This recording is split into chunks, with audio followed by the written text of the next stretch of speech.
Et salut tout le monde, c'est Zogma, j'espère que vous allez bien. On se retrouve aujourd'hui comme chaque samedi pour un nouveau Et Zogma à quoi tu joues. Cette semaine, on va parler de Siberion, le nouveau jeu de Shadi Torbey. On va parler de Amalfi Renaissance, on va parler de Seven Wonders Architects et on va parler de Knarr. Comme d'habitude, n'hésitez pas à aller sur le timer de la vidéo pour aller directement au jeu qui vous intéresse. Et donc, on va commencer par Siberion, le nouveau jeu de chez Impatience, le nouveau jeu de Shadi Torbey, le nouveau jeu de la gamme de l'univers. Une gamme de jeux jouables en solo. Alors, ça peut se jouer à deux, mais c'est clairement une gamme de jeux solo.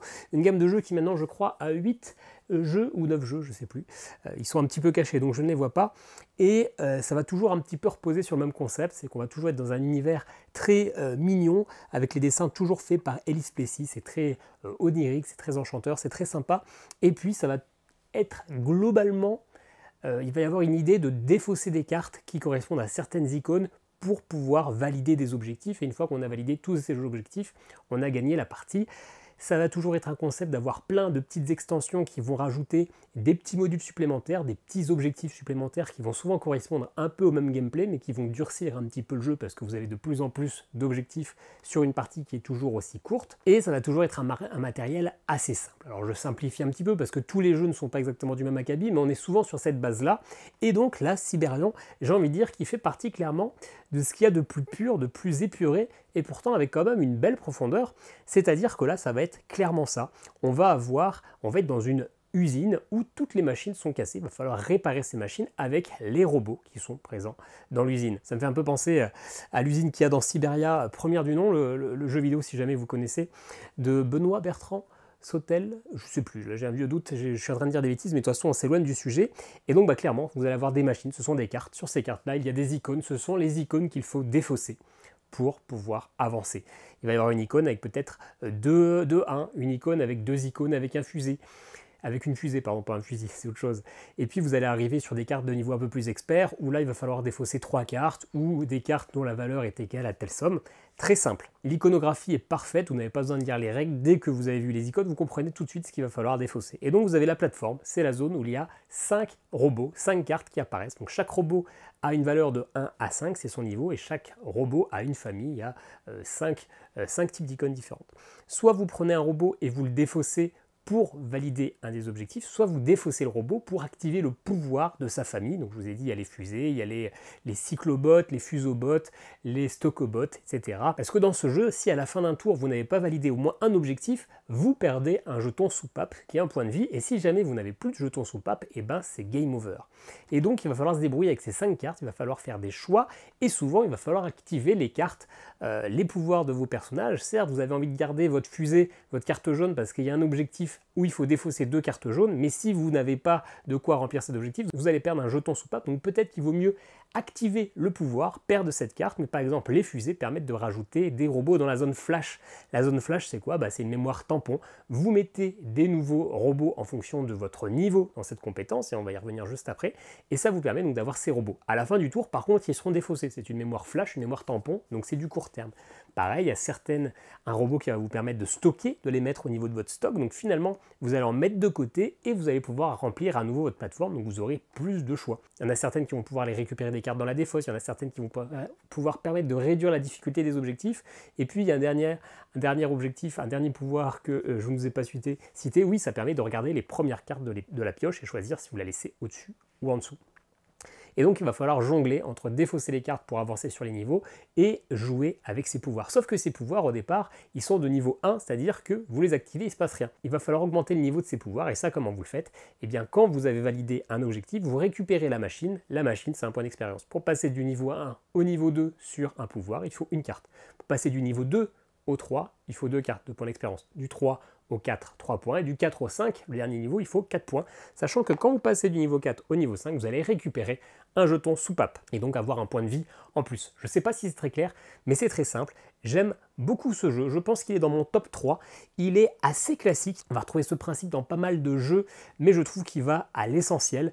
J'ai envie de dire, alors ça peut paraître un peu péjoratif, mais pour moi, Shadi Torbey, c'est un petit peu le Scott Helms belge, c'est-à-dire qu'il fait des jeux toujours jouables en solo.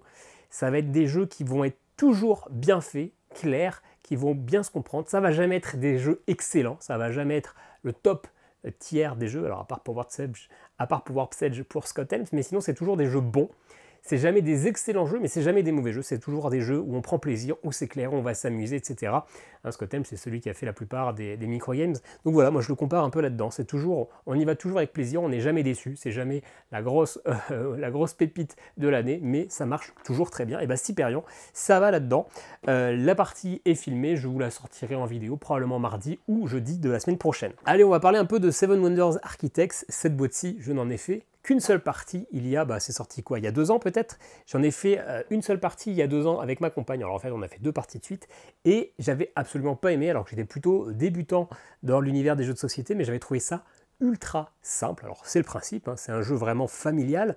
Le principe, c'est qu'on va devoir être le premier à finir sa merveille. Quand on a fini notre merveille, on compte les points, sachant que dès qu'on a fait un étage de notre merveille, on a des points. On a des petits objectifs secondaires qu'on peut aller récupérer pour marquer des points bonus. Et la grosse particularité, c'est qu'on va simplifier le draft. On ne va pas s'échanger des cartes, mais on va avoir entre chaque joueur une pile à gauche et une pile à droite. Ma pile de gauche, ma pioche de gauche, elle est commune avec mon voisin de gauche, et ma pioche de droite, elle est commune avec mon voisin de droite. Et puis, il y a une pioche commune centrale. Cette pioche-là, elle est toujours face cachée. Par contre, les pioches communes, la carte du dessus est révélée. Donc, on va devoir choisir si je prends à gauche, si je prends à droite, si je prends au milieu, pour pouvoir convenir à mes objectifs, mais essayer d'embêter un petit peu les adversaires. J'avais joué à 2 et j'avais trouvé ça nul, parce que finalement, c'est une course, hein, quand on a fini sa pyramide ou son temple, etc., la partie est terminée, mais souvent, ça va rapporter pas mal de points. Donc à 2 joueurs, c'est clairement une course. Le but, c'est pas d'essayer d'aller grappiller les objectifs secondaires, d'essayer de se faire la guerre. C'est vraiment de bam, bam, bam, bam, récupérer toutes les cartes qui nous vont et être le premier à finir notre merveille. Donc ça peut être fait très rapidement et du coup, c'est absolument pas drôle. Et puis, le week-end dernier, je savais pas quoi faire. Je suis allé sur BGA et puis j'ai vu qu'il était sur BGA, donc je me suis dit allez, ça va le faire, ça va être une partie de 10 minutes, ça me détend avant de trouver ce que je vais faire. Et finalement sur BGA, avec des gens qui jouent depuis 2 ans, et surtout le fait de ne pas être à 2, d'être au moins à 3, voire à 4, eh bien ça va être toujours une course, mais ça va être une course inversée. C'est que généralement, on va essayer de retarder la partie, parce que la meilleure façon de faire des points, c'est d'aller récupérer des objectifs, des scorings. Et ces scorings-là, vous les avez en récupérant les cartes vertes, les cartes culture. Quand vous avez, par exemple, 2 roues, eh bien, vous pouvez aller récupérer un des nouveaux objectifs, et cela vous permet de récupérer pas mal de points. Il y a aussi une stratégie militaire, vous allez essayer d'engranger des soldats, et puis faire la guerre aux autres pour gagner des points. Mais voilà, à 2, ça va vraiment être le premier qui a fini sa pyramide qui a gagné. En plusieurs, généralement, quand vous avez fini votre pyramide, il y en a forcément un qui a eu le temps de récupérer au moins un petit jeton de scoring, on va appeler ça comme ça, et du coup, même si vous finissez la partie maintenant, il risque d'être devant, donc du coup, vous allez essayer de traîner, de temporiser pour trouver le bon moment où vous allez terminer la partie et du coup gagner au score. Ce qui n'est jamais arrivé dans les 6 parties que j'ai fait sur BGA le week-end dernier. Les gens étaient beaucoup plus expérimentés que moi, mais finalement, d'un jeu que je trouvais mauvais, même en famille, et c'est finalement un peu plus stratégique qu'on le pense, du moment qu'on joue au moins à 3 joueurs. Donc finalement, petit jeu familial qui est un peu chéros parce que le matériel est de qualité, on a chacun notre petit game trays pour ranger notre pyramide, etc. C'est assez sympa là-dessus. Mais si on y prête un petit peu attention, qu'on force un petit peu le trait, c'est un jeu qui est plus intéressant qu'il n'y paraît. On est rapide, hein, c'est Seven Wonders Architects, il n'y a pas non plus grand-chose à tirer dessus. Contrairement à Amalfi Renaissance, la nouveauté de chez Silex, un jeu de Takeo Yamada et Urabe Rocinante aux illustrations. C'est le nouveau jeu de chez Silex. J'ai sorti la vidéo jeudi qui marche très bien, ça je m'y attendais. C'est un jeu plutôt expert et c'est un jeu qui est clairement mon coup de cœur du mois d'octobre, même si pour l'instant on n'est que le 20 octobre, donc il reste 10 jours, sait-on jamais, mais pour l'instant il est dans le top d'octobre et probablement dans mon top de fin d'année. C'est un jeu qui est vraiment bien foutu, ça va être un jeu de pose d'ouvrier, sauf que la particularité c'est qu'on va utiliser des bateaux et que ces bateaux-là, on va en poser un sur le plateau pour dire j'envoie 2 bateaux chercher du vin, et dans ce cas-là, vous prenez les bateaux que vous avez sur votre plateau et vous les mettez dans votre cale à vin. C'est tout, ils sont là, pour l'instant ils ne servent à rien. Par contre, à n'importe quel moment, vous pouvez les ramener dans votre baie pour récupérer 3 ressources, donc en l'occurrence, ils sont dans la cale à vin, 3 bouteilles de vin par bateau, pour pouvoir acheter des cartes, pour pouvoir acheter des œuvres d'art, pour pouvoir faire tout un tas de choses. Par contre, si votre œuvre d'art vous coûte 5 et que vous avez 6 vins, eh bien vous avez un extra de 1, et cet extra il n'est pas perdu, vous allez récupérer un morceau de pain, un point de nourriture, puisque cette nourriture va vous servir aussi des fois à acheter des cartes, mais va surtout vous servir à ravitailler vos bateaux, parce qu'à la fin de chaque tour, il faut payer, il faut nourrir vos bateaux, en tout cas les gens qui sont dedans, parce que sinon vous perdez des points. Et puis, ce qui est très sympa, c'est qu'on commence tous avec un deck qui va nous donner une orientation différente. Un va plutôt miser justement sur la création, la construction de bateaux, d'autres vont plus miser sur récupérer des personnages, d'autres sur récupérer des œuvres d'art rouge, d'autres récupérer sur les monuments, etc. Et ce qui fait que ça va entraîner des asymétries, on va pas partir dans la même direction, et du coup on va devoir adapter notre stratégie. Donc déjà ça nous fait 6 decks différents, donc 6 manières d'apprendre le jeu, et clairement le deck, alors c'est quelques cartes, il y a 6 cartes dans le deck au départ, mais il va falloir un peu l'apprendre à l'amadouer et du coup aller chercher d'autres cartes qui correspondent bien, mais surtout ça va nous donner une belle profondeur. On va pas trop s'embêter au début, ou presque, parce qu'on va essayer d'avoir des objectifs différents, mais les ressources seront un peu pareilles, donc peut-être qu'on va aller se poser sur certains endroits, mais au début on est quand même un petit peu libre, on va pas trop s'embêter, puisqu'on aura des stratégies différentes au départ, et ça c'est plutôt bienvenu. Et ce qui est très sympa, c'est que on peut se dire, celui qui a plein de bateaux, cette stratégie-là va avoir plein de points d'action, parce que quand vous n'avez plus de bateaux, vous ne pouvez plus rien faire, ou presque. On va penser que celui qui a plein de bateaux va pouvoir faire plein de choses, mais celui qui a plein de bateaux va devoir avoir besoin de plein de nourriture, donc va devoir aussi engager certaines de ces actions dans le but de pouvoir se nourrir, mais les autres, ceux qui utilisent moins de bateaux, finalement ont d'autres moyens de récupérer des actions parce qu'ils vont jouer surtout avec les cartes d'œuvre, de culture. Ceux-là, quand on les joue, ça nous donne tout de suite des points de victoire, mais ça nous donne une action. Cette action qui peut permettre des fois d'aller piocher une carte, qu'on va pouvoir jouer dans la foulée parce qu'on a des ressources. Il y a plein de moyens de faire que les tours de jeu vont se prolonger. Alors forcément, le temps que votre moteur se lance, les premiers tours vont être assez courts, il n'y a que 4 manches, mais clairement la troisième et la quatrième manche, vous allez faire pas mal d'actions avec pas mal de bonus, ça marche plutôt pas mal. Ce qui est cool, et moi ce que j'aime beaucoup, c'est quand il y a plein de manières de scorer différentes. J'aime qu'à la fin de chaque manche, il y a des scorings différents qui sont tirés aléatoirement, ça permet de renouveler la partie. Et puis surtout, j'aime ce mode solo qui est assez simple, ultra simple, même si j'ai réussi à faire 4 fois la même erreur dans la partie que j'ai filmée, mais qui finalement n'entraîne aucune modification sur le score final. Je m'en sors bien, heureusement. Mais c'est ultra simple. Vous avez 2 choses à faire. Le plus de points possible, ça on s'en doutait, et ça pourrait frustrer certains joueurs, mais surtout, vous devez avoir réalisé des objectifs que vous allez tirer aléatoirement en début de partie, qui sont normalement des moyens de scorer en multijoueur. Là, ça vous permet de scorer aussi. Mais si à la fin, en facile, de la troisième manche, vous n'avez pas validé un des 3 objectifs, c'est game over, vous arrêtez tout de suite. Et à la fin de la quatrième manche, la dernière manche, si vous n'avez pas validé au moins 2 des 3 objectifs, eh bien c'est game over, vous ne comptez pas vos points. Et si vous jouez en difficile contre le peuple de Gênes, il va falloir faire un objectif dès le deuxième tour et avoir carrément fait tous les objectifs à la fin de la manche, et ça c'est pas si facile que ça. Bien sûr, dès que vous allez faire une action, eh bien l'adversaire, Naples, si vous jouez en facile, va faire une autre action, donc va vous bloquer une zone au niveau des ports, va vous récupérer des cartes, va récupérer des personnages. C'est ultra fluide, vous n'avez pas besoin de revenir aux règles, c'est ultra simple, même si ça ne m'empêche pas de faire des erreurs encore une fois, mais vous faites un truc, 2 secondes après vous avez fait l'action, donc vous êtes toujours en train de jouer. Une partie, c'est 35-40 minutes, mais le cerveau va bien travailler. Franchement, c'est un gros plaisir d'utiliser nos bateaux, tac, tac, tac, tac, d'avoir l'impression de n'avoir plus qu'un bateau, donc plus pouvoir faire grand chose, mais de réussir à se débrouiller pour aller récupérer des actions annexes en posant des personnages, en utilisant leurs actions, en récupérant des œuvres d'art. C'est un jeu avec beaucoup de plaisir et finalement une belle rejouabilité, puisque ce n'est pas facile de valider les objectifs pour compter nos scorings et qu'on a 6 decks différents, donc 6 manières de jouer un peu différentes et qu'il va falloir s'améliorer. Clairement, à la première partie, on fait un mauvais score et puis on monte. Un excellent jeu de cette fin d'année. Et puis le dernier jeu, je ne le possède pas, il s'agit de Knarr. Alors Knarr, du coup, je ne sais même pas ce qui c'est, je pense que c'est peut-être Bombix, mais je suis même pas sûr. Et les éditeurs, il me semble que c'est Thomas Dupont ou Benoît Dupont ou quelque chose comme ça. Illustrateur, je sais pas, j'ai oublié de regarder. En tout cas, c'est cette petite boîte avec un viking dessus. J'y ai joué sur BGA parce qu'il est également présent sur BGA. J'en ai fait une dizaine. J'ai fait 10 parties en fait cette semaine et j'en ai gagné qu'une seule. Ce qui fait que mon avis va probablement être moins positif que si j'avais gagné les 10 parties. Knarr, c'est un jeu très simple. C'est un jeu où il va falloir être le premier à avoir 40 points. Une fois que quelqu'un atteint 40 points, c'est la dernière manche et celui qui a le plus de points à la fin de ce tour a gagné. Ça va être une sorte de jeu de collection de cartes. C'est un peu vite dit quand même. Vous commencez avec des cartes en main et déjà 2 cartes posées aléatoirement dans votre champ. Chaque carte a une couleur différente et il y a 5 couleurs différentes. Sur ces cartes, il y a des icônes qui correspondent à un bonus. Si je joue une carte jaune, je la pose, eh bien, je récupère le bonus de la carte jaune. Si je joue une carte jaune au-dessus d'une autre carte jaune, je gagne le bonus de toutes les cartes jaunes.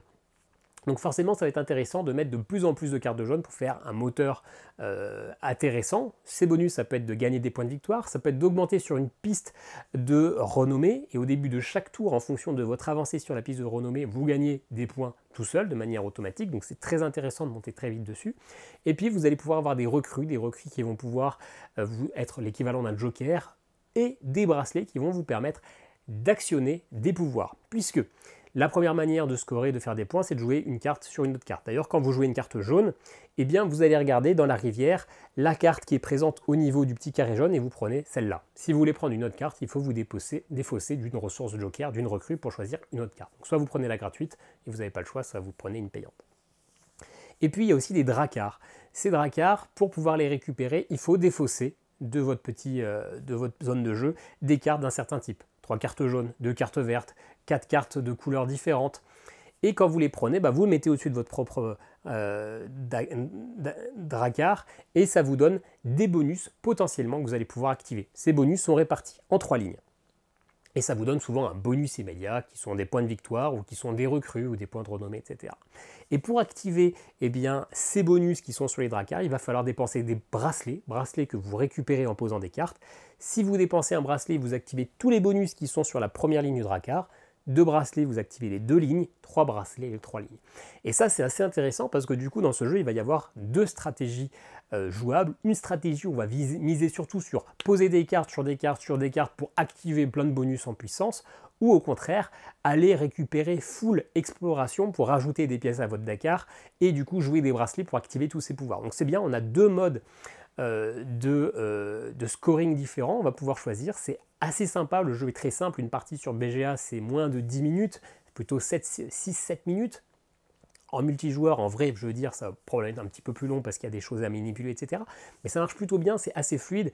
Et ce qui est aussi sympa, c'est que c'est la renommée qui fait qu'on a des points qui augmentent tout seul en début de tour. C'est toujours assez plaisant de se dire qu'on a des petits points gratis sans avoir à jouer. Par contre, ce que je reproche un peu à ce jeu, c'est que finalement, même si ça marche bien, à noter que j'ai perdu 9 parties sur 10, donc probablement que je l'ai un petit peu mauvaise quand même, mais je trouve que c'est un peu plat. Il ne se passe pas grand chose, certes c'est sur l'ordinateur, donc il y a toujours moins d'interaction, etc. Mais c'est même pas un problème d'interaction, parce qu'on peut se piquer des trucs qu'on veut, mais je sais pas, je trouve pas ça ultra passionnant. On récupère une carte, on la pose, on garde le bonus. On pose une carte, on machin. Je trouve que c'est quand même assez limité. Des fois on fait pas le meilleur choix, mais juste le choix, s'il y a des cartes au niveau de la rivière qui correspondent à aucune des colonnes que vous avez commencées, vous l'avez totalement dans l'os. Si au niveau des explorations, l'adversaire prend une carte, la carte que vous vouliez et que la nouvelle carte qui sort correspond absolument pas aux cartes que vous avez commencé à mettre en place dans votre zone de jeu, vous l'avez totalement dans l'os. Donc il se passe des choses dont des fois vous n'avez absolument pas le contrôle et des fois vous passez totalement à côté de la partie parce qu'il n'y a eu que des merdes.